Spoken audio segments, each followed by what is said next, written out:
One of Alfred Hitchcock's earliest man-on-the-run thrillers is the 1935 classic The 39 Steps. In a twist, a comic stage version became a hit on Broadway and in regional theaters, including the George Street Playhouse. Before we begin tonight's performance, the management has asked me to remind the audience that the taking of photographs and the use of recording equipment is strictly prohibited. And most importantly, we ask that you please silence all cellular phones. Thank you.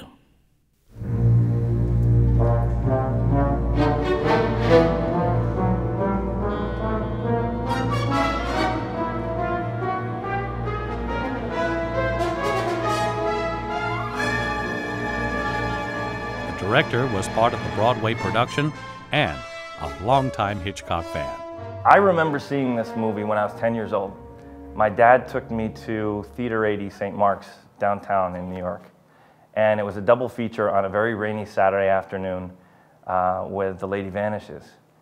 And I distinctly remember it and being absolutely enthralled when the villain revealed himself and when the final climax happened. And I was hooked. Now do you believe me?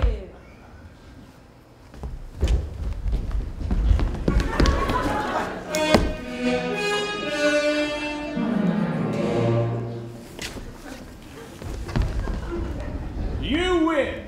The 39 Steps play is not only a loving tribute to all Hitchcock pictures in many ways, but it is really a love letter to the theater itself. Even though this is a play about all the great movies that Hitchcock made and references all of them, it really at heart is a play about theater people, about making plays, about 4 actors playing all of the roles and taking on an incredible challenge and knowing that they can pull off something that maybe seems absolutely miraculous to those of us in the audience.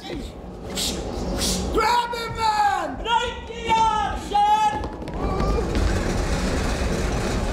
I wanted to make sure that everything that shows up on stage could come from a theater.